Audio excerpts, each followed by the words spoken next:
بسم اللہ الرحمن الرحیم۔ السلام علیکم ناظرین۔ حضرت ایوب علیہ السلام حضرت اسحاق علیہ السلام کے پوتے اور ابراہیم بن یوسف علیہ السلام کے داماد تھے۔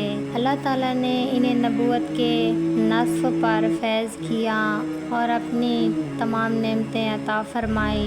انہیں بہت سی بھیڑ بکریاں، سرسبز شاداب زمینیں اور باغات کی نعمتوں سے نوازا گیا۔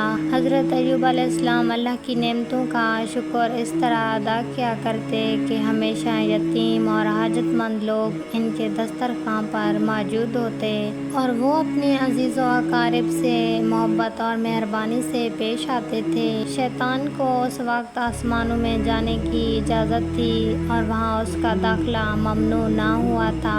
اس نے دیکھا کہ اللہ کی نعمتوں کا شکر ادا کرتے کرتے حضرت ایوب علیہ السلام کا مرتبہ بہت بلند ہو گیا ہے اور فرشتے بھی ان کو عزت و احترام کے ساتھ یاد کرتے ہیں، کیونکہ شیطان ہر وقت اس کوشش میں رہتا کہ نیک لوگوں کو بد نصیبی میں مبتلا کر دے اور ایماندار لوگوں کو اللہ کے راستے سے ہٹا دے۔ اس نے حضرت ایوب علیہ السلام کا مرتبہ گھٹانے اور انہیں نیچا گرانے کا فیصلہ کیا۔ اے پروردگار، یہ تمام شکر گزاری جو حضرت ایوب علیہ السلام کی طرف سے دیکھنے میں آتی ہیں، وہ ان بے حساب نعمتوں کی وجہ سے ہے جو تو نے انہیں بخشی ہیں، لیکن اگر تو یہ نعمتیں ان سے واپس لے لے اور انہیں مصیبتوں میں مبتلا کر دے اور پھر وہ ہرگز تیری کسی بھی نعمت کا شکر ادا نہیں کرے گا، بس اب تو مجھے اس کی بے حساب دولت پر اختیار دے دے تاکہ یہ ثابت ہو جائے کہ میں جو کچھ کہہ رہا ہوں وہ ضرورت ہے۔ لہٰذا اس نے حضرت ایوب علیہ السلام کی ثابت قدمی اور ایمان کی پختگی کو دوسروں پر زہر کرنے کے لیے شیطان کی یہ بات منظور کر لی اور فرمایا، ہاں میں حضرت ایوب علیہ السلام کا مال، دولت اور اولاد تیرے اختیار میں دیتا ہوں اور تجھے ان چیزوں پر مسلط کرتا ہوں۔ تب شیطان زمین پر آیا، اس نے حضرت ایوب علیہ السلام کا تمام مال دولت تباہ کر دیا اور ان کی اولاد کو ہلاک کر دیا۔ جب حضرت ایوب علیہ السلام کو اپنے مال دولت کی تباہی اور اپنی اولاد کی ہلاکت کی خبر ملی تو ان کی شکر گزاری میں اور اضافہ ہو گیا اور انہوں نے پہلے سے بھی کچھ بڑھ کر حمد و ثنا کی۔ شیطان نے کہا، خدایا اب تو مجھے حضرت ایوب علیہ السلام کی زرخیز زمینوں اور بے شمار مویشیوں پر بھی مسلط کر دے تاکہ ان کی بے صبری زہر ہو جائے۔ اس پر خدا نے حضرت ایوب علیہ السلام کی تمام زمینیں، مال مویشی شیطان کے اختیار میں دے دیے اور وہ سب کچھ ان کے ہاتھوں میں نابود ہو گیا، لیکن اس تباہی کی خبر سے حضرت ایوب علیہ السلام کے دل میں ذرہ برابر بھی پریشانی پیدا نہ ہوئی، بلکہ ان کی شکر گزاری میں کچھ اور اضافہ ہو گیا۔ خوردہ اور عاجز پایا تو اس نے اپنے آخری حربہ آزمانے کے لیے اللہ تعالیٰ سے درخواست کی کہ وہ حضرت ایوب علیہ السلام سے ان کی صحت اور تندرستی چھین لے اور انہیں بیماری میں مبتلا کر دے تاکہ وہ بیماری کی تکلیف میں بے صبری کا مظاہرہ کریں اور ناشکرا پن دکھائیں۔ حضرت ایوب علیہ السلام بیمار ہو گئے۔ اس مصیبت کو بھی انہوں نے دوسری مصیبتوں کی طرح برداشت کر لیا اور انہیں کوئی پریشانی محسوس نہ ہوئی۔ حضرت ایوب علیہ السلام کی اولاد چھین گئے تھے اور ناداری بیماری نے انہیں گھیر رکھا تھا۔ وہ دنیا پرست اور زہر بین لوگ جو اصلی صورتحال سے بے خبر تھے، ان کا حال یہ تھا کہ حضرت ایوب علیہ السلام پر یہ تمام مصیبتیں ان کے گناہوں کی وجہ سے آئی ہیں۔ وہ پروردگار عالم کے مقام قرب سے دور ہو گئے ہیں، حتیٰ کہ اپنے اس خیال کے تحت انہوں نے حضرت ایوب علیہ السلام سے ملنا جلنا بھی چھوڑ دیا تھا۔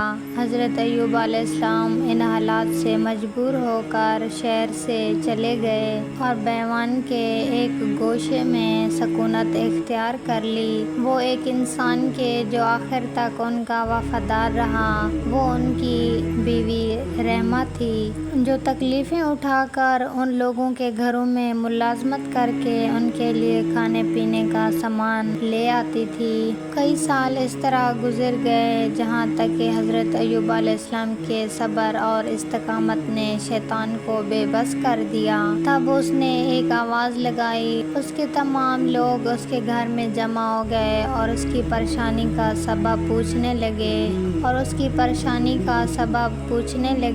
شیطان نے کہا، اس خدا کے بندے نے مجھے ہرا دیا ہے اور مجھے خدا کے سامنے شرمندہ کر دیا ہے۔ اب میں نے تم لوگوں کو اس کے لیے بتایا ہے کہ اس معاملے میں میری رہنمائی اور مدد کرو۔ انہوں نے کہا، تم وہ حربیں کیوں استعمال نہیں کرتے جو گوشہ امتوں کو گمراہ کرنے کے لیے استعمال کرتے رہے ہو؟ اس نے کہا، حضرت ایوب علیہ السلام پر میں نے تمام چالیں چلیں لیکن وہ سب بیکار ثابت ہوئی۔ انہوں نے پوچھا، تم نے ان کے باپ حضرت آدم علیہ السلام کو کس طرح جنت سے نکلوایا تھا؟ اس نے جواب دیا، ان کی بیوی کے ذریعے۔ اب بھی وہی طریقہ استعمال کرو۔ حضرت ایوب علیہ السلام کو ان کی بیوی کے ذریعے گمراہ کرنے کی کوشش کرو کیونکہ اس کی بیوی کے علاوہ اس کے پاس کوئی اور نہیں ہے۔ شیطان نے یہ تدبیر پسند کی اور ایک آدمی کی شکل میں روما کے پاس پہنچا۔ پھر اس کے دل میں وسوسے پیدا کرنے کے لیے کہنے لگا، تمام نعمتیں اور مال دولت تمہارے ہاتھ میں جاتا رہا اور تم مصیبتوں میں مبتلا ہو گئے۔ تمہارا شوہر بھی مریض کمزور ہو گیا ہے۔ میں نہیں چاہتا کہ اب یہ تمہاری تکلیفیں اور مصیبتیں دور ہو جائیں گی۔ حضرت ایوب علیہ السلام کی بیوی نے اس کی یہ باتیں سن کر ایک آہ بھری۔ شیطان نے کہا، تم یہ بھیڑ حضرت ایوب علیہ السلام کے پاس لے جاؤ اور کہو کہ وہ اسے ذبح کرے لیکن ذبح کرتے وقت خدا کا نام زبان پر نہ لائے تاکہ وہ بیماری سے شفا پائے۔ روما فوراً حضرت ایوب علیہ السلام کے پاس آ کر کہنے لگی، اے ایوب، تمہارا خدا کب تک تمہیں عذاب میں مبتلا رکھے گا؟ کیا وہ تم پر رحم نہیں کھائے گا؟ تمہاری وہ تمام دولت ختم ہو گئی، تمہارے چہرے کی خوبصورتی کہاں گئی؟ آؤ اور خدا کا نام لیے بغیر اس بھیڑ کو ذبح کرو اور تمام تکلیفوں سے نجات پاؤ۔ حضرت ایوب علیہ السلام نے کہا، کیا خدا کا وہ شیطان تمہارے پاس آیا اور اس نے تمہارے دل میں وسوسہ ڈالا ہے جسے تم نے قبول کر لیا ہے؟ بھلا یہ تو بتاؤ کہ وہ تمام نعمتیں جو ہمیں میسر تھی ہمیں کس نے دی تھی؟ روما نے جواب دیا، اللہ نے۔ حضرت ایوب علیہ السلام نے پوچھا، ہم نے کتنے سال ناز و نعمت میں بسر کیے؟ ان کی بیوی نے جواب دیا، 80 سال۔ حضرت ایوب علیہ السلام نے کہا، جب سے خدا نے ہمیں ان تکلیف میں مبتلا کیا ہے اسے کتنی مدت گزری ہے؟ ان کی بیوی نے کہا، 7 سال۔ حضرت ایوب علیہ السلام نے کہا، تم نے سخت ناانصافی کی ہے۔ تم نے اس وقت تک صبر کیوں نہیں کیا کہ اس تکلیف کی مدت ہماری آزائش کی مدت کے برابر ہو جاتی؟ پھر تم مجھ سے کہہ رہی ہو کہ میں یہ بھیڑ خدا کے سوا کسی اور کے نام پر ذبح کروں۔ خدا کی قسم، اگر اس نے مجھے شفا بخشی تو میں تمہارے اس گناہ کے بدلے میں تمہیں 100 تازیانے لگاؤں گا۔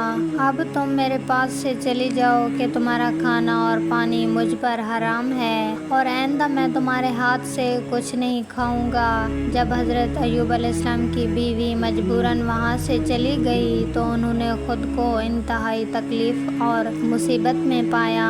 اس حال میں انہوں نے اپنی پیشانی خاک پر رکھی اور کہا، اے پروردگار، تنگی اور سختی نے مجھے گھیر لیا ہے، تو اپنی رحمت کے دروازوں میں سے ایک دروازہ میرے لیے کھول دے اور مجھے نجات عطا فرما دے۔ خدا نے ان کی دعا قبول کی اور ان کو وحی بھیجی کہ تم اپنے پاؤں زمین پر مارو۔ جب انہوں نے اپنا پاؤں زمین پر مارا تو وہاں پانی کا چشمہ اگل پڑا۔ انہوں نے چشمے کے پانی میں غسل کیا تو ان کی تمام بیماریاں دور ہو گئیں اور ان کی شکل اور شباہت پہلے جیسی ہو گئی۔ اللہ نے ان کے صبر پر اور شکر گزاری کے بدلے میں ان کی دولت اور اولاد بھی انہیں لوٹا دی، اور ان کی بیوی انہیں دیکھنے شہر سے وہاں آئی، لیکن اسے اپنا کمزور اور بیمار شوہر کہیں نظر نہ آیا۔ یہ صورتحال دیکھ کر اس کی آنکھوں میں آنسو آ گئے۔ وہاں اس نے ایک خوبصورت مرد کو دیکھا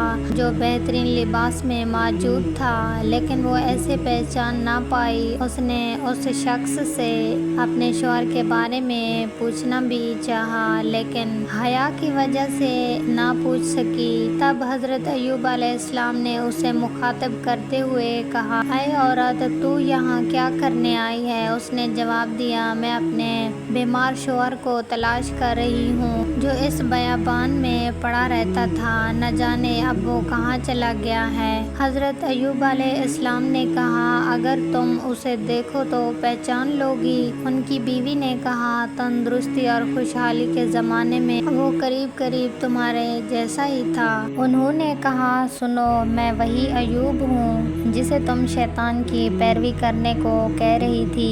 میں نے خدا کی اطاعت کی کہ وہ سبھی نعمتیں مجھے لوٹا دے۔ اس وقت حضرت ایوب علیہ السلام پر وحی آئی کہ تم نے بیوی کی سزا کے لیے اسے 100 تعزیانے لگانے کی قسم کھائی تھی، اب تم 100 گپچوں کا ایک گٹھا بنا کر آہستہ سے اپنی بیوی کے جسم پر مارو تاکہ تمہاری قسم پوری ہو جائے اور تمہاری خدمت گزار بیوی کو تکلیف بھی نہ پہنچے۔